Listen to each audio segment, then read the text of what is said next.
It's Wednesday, March 27. This is the news on PBCJ. I am Simone Absalom. The contingencies fund is to be moved from $100 million to $10 billion. The motion was moved by Finance Minister Dr. Nigel Clark in the House of Representatives on Tuesday. The fund allows for the mitigation of the country's recovery from natural disasters such as hurricanes. In 1992, which is 27 years ago, almost 3 decades ago, the ceiling was raised to $100 million and has not changed since that time. Under our fiscal responsibility framework, we are required to transfer amounts to the contingencies fund. And this will be the first year under the third supplementary, since that requirement came into place, that we'll actually be doing so. To do so in any meaningful way would necessarily mean that the ceiling has to be raised. Because today, the contingencies fund has about 94 million and a ceiling of 100, meaning space of 6. We are proposing, Mr. Speaker, that the ceiling be raised to $10 billion. The incidents of natural disasters in Jamaica are such that, and if we could, an orderly around, are such that we have frequent instances of disasters that inflict damage in the region of 2% of GDP, 1.8% of GDP. I have a chart here from the World Bank that shows, in 2012 we had Hurricane Sandy, which was about 0.5 point of GDP. In 2010 we had Nicole, which was 1.9%. In 2008, Gustav was 2%. In 2007, Dean was 2.6%, and so forth. So even the ceiling of 10 billion, which approximates 0.5 point of GDP, would not be sufficient to cover any one of these. Opposition spokesman on finance, Mark Golding, had some concerns about the potential for misuse of the funds. And now we are, in a sense, fulfilling what was always envisaged to be the case, that there ought to be a sum of money set aside when we have the wherewithal to do it, so as to address these types of calamities. Having said that, I have a very real concern around the governance arrangements to support this particular fund. But as it becomes a substantial amount of cash, the arrangements in Section 13 of the FAA as to how that cash is used become very inadequate, because essentially what Section 13 provides is that the minister responsible for finance, where the services provided for and funded in the budget become inadequate because of unforeseen events, can authorize advances to be made out of that fund. There's no need for any particular disclosure around that.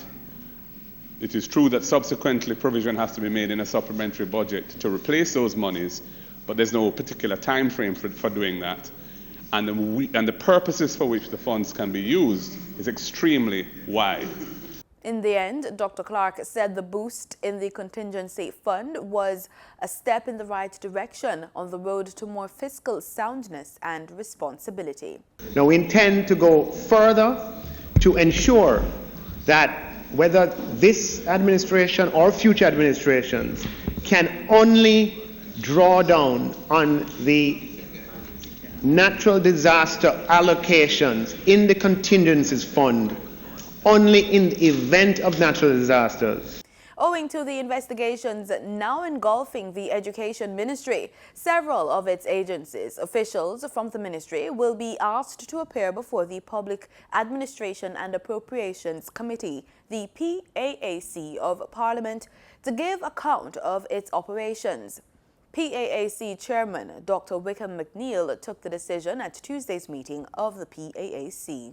I think that given all that has taken, and I know there are issues that are being looked at in the Ministry of Education with law enforcement agencies, but I do believe with all the things that are happening that we as a committee it is our duty, our responsibility to indicate that we should see the Ministry of Education to determine whether or not there are systemic inefficiencies and faults in their systems, and that we should invite them to appear before us. The PAAC has also indicated that it will ask the Ministry of Finance to submit a list of consultants and advisors employed to the Education Ministry.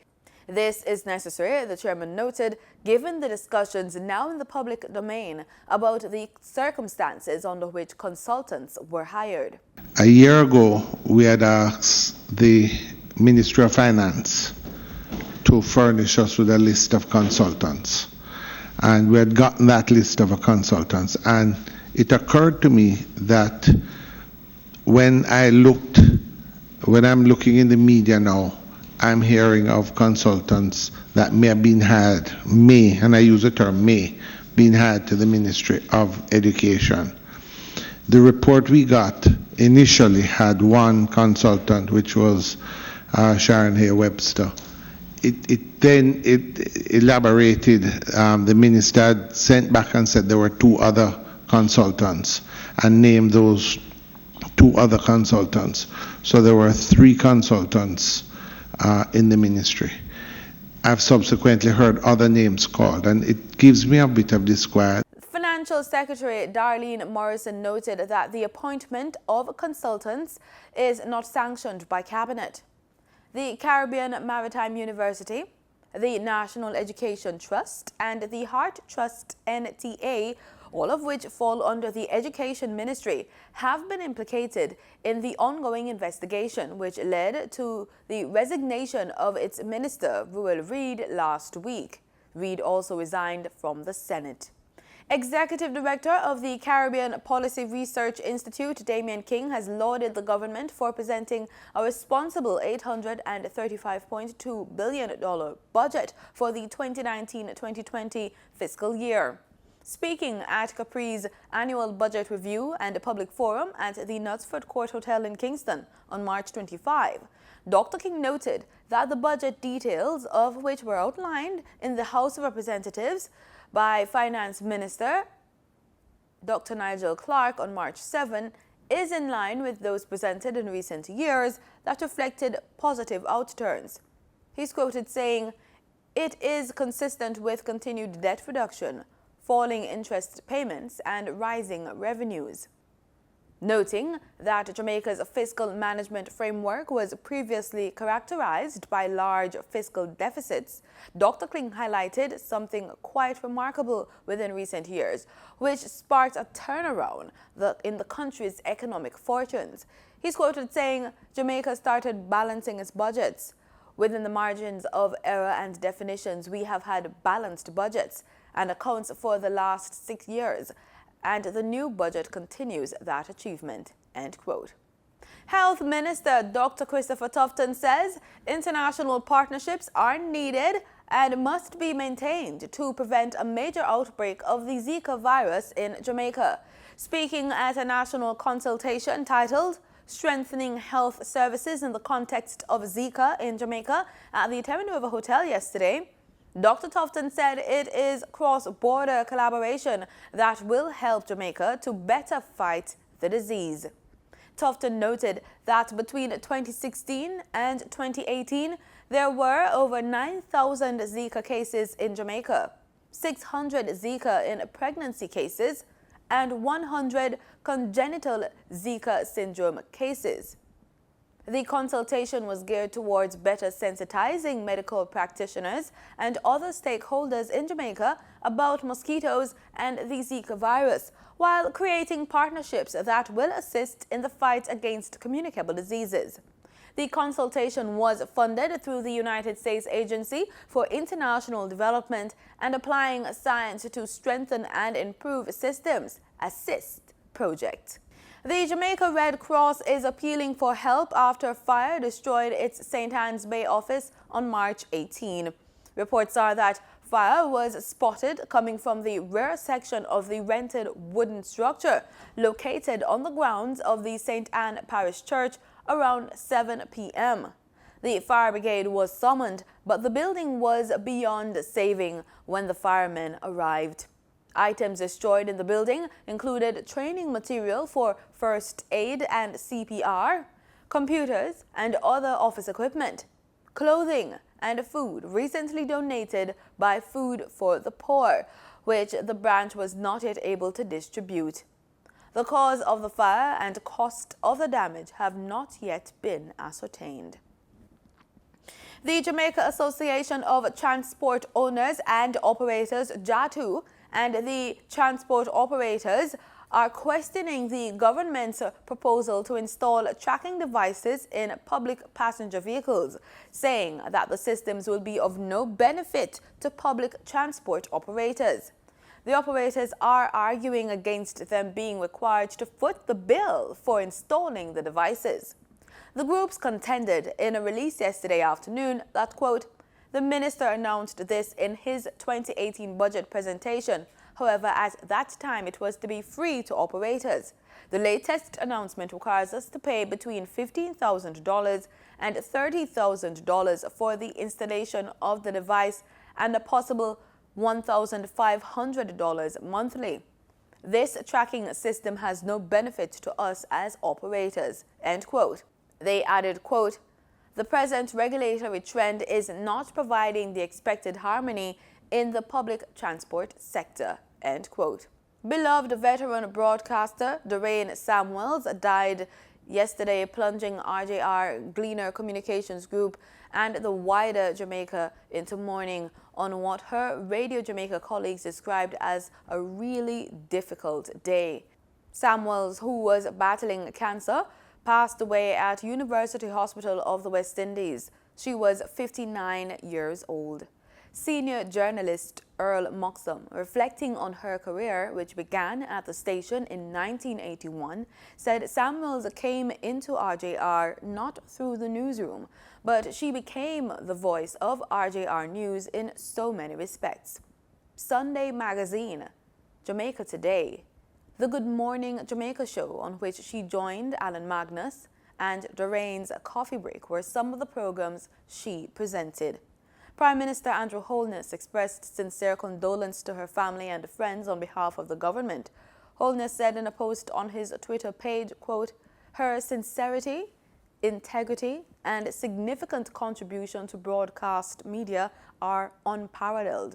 We pray with the RJR Gleaner Group and the entire media fraternity in this their time of sorrow, end quote. Opposition leader Dr. Peter Phillips said she reflected the best of the Jamaican personality and was a person of warmth, fairness, balance, and basic decency, which mirrored the best of who we are as Jamaicans. Gloucester Avenue, Montego Bay's famous hip strip, is to be renamed in honor of reggae singer Jimmy Cliff on Thursday. This from the Minister of Culture, Gender, Entertainment and Sport, Olivia Grange. She says her ministry is collaborating with the Ministry of Tourism and the St. James Municipal Corporation to honor the reggae icon. Jimmy Cliff is one of reggae's most celebrated legends, a Rock and Roll Hall of Fame inductee with 30 albums released between his 1968 Island Records debut, Hard Road, and 2012's Rebirth, which topped Billboard's reggae chart and won the Grammy Award for Best Reggae Album.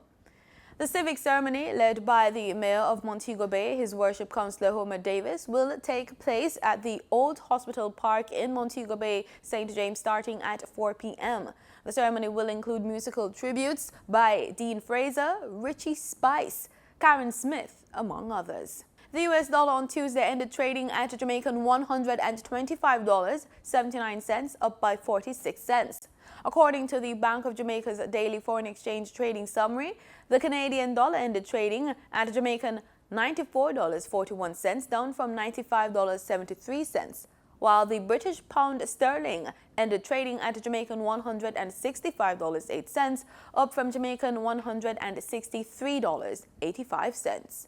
In regional news, the Prince of Wales and Duchess of Cornwall have made history by becoming the first members of the royal family to visit Cuba in an official capacity. The couple landed on Sunday.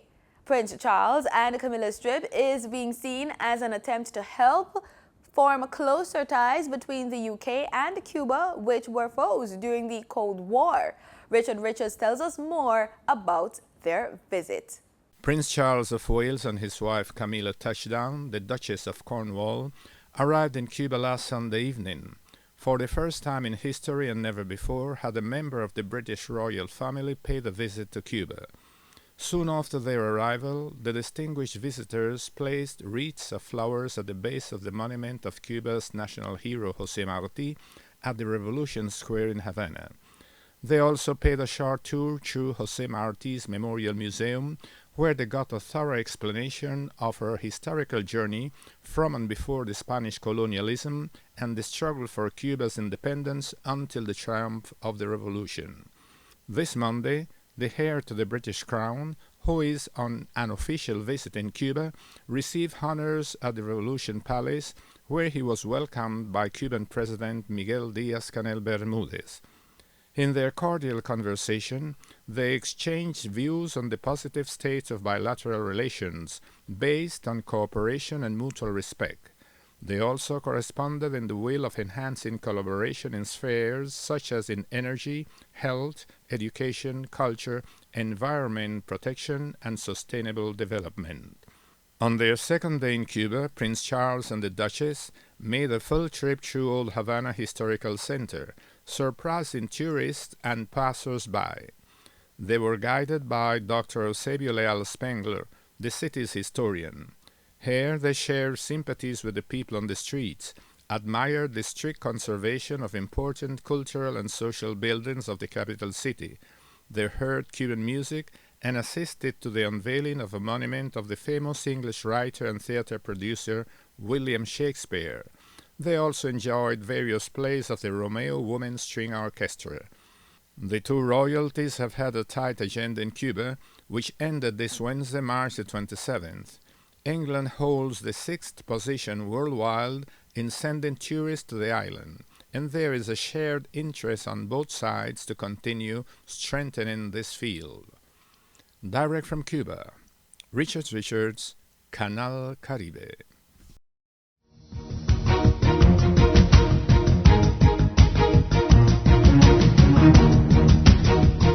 In sports, Jamaica College had a miserable start to the 109th staging of the Inter-Secondary Schools Sports Association Grace Kennedy Boys and Girls Athletics Championships, as several of their proverbial big guns failed to progress on the opening day at the National Stadium yesterday.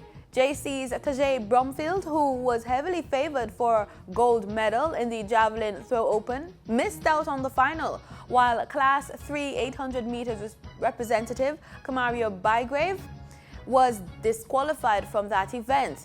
Calabar's sprint star Christopher Taylor seemed to have picked up an injury on his way to winning Heat 1 of the boys' Class 1 200 meters. Meanwhile, Edwin Allen's star sprinter Kevonna Davis barely broke a sweat on her way to winning Heat 1 of the girls' Class 2 200 meters in 23.77 seconds. The powerfully built sprinter is expected to be challenged by Homewood's Shashika Steele, who finished second behind her in 24.78 seconds. St. Diego's Joanne Reed, who is one of the medal contenders in the event, won Heat 3 in 24.41 seconds ahead of Bridgeport's Layla Payne, who also qualified in the semifinals in a time of 25.11 seconds. West Indies Players Association President and Chief Executive Wavell Hines is anticipating a close working relationship with newly elected Cricket West Indies President Ricky Skerritt. In congratulating Skerritt on landing the top job, Hines pointed out that his task as head of WIPA is to ensure that the continued improvement of players' well-being, and that as such he was hoping to work hand in hand with his CWI counterpart to achieve that goal. The former Jamaica and West Indies players' pronouncements came shortly after former senior team manager Skerritt and running mate Dr. Kishore Shallow defeated Jamaican Wycliffe Dave Cameron and Emmanuel Nanthan in elections at the Jamaica Pegasus Hotel last Sunday. And that's the news on PBCJ. I'm Simone Absalom. Pleasant viewing.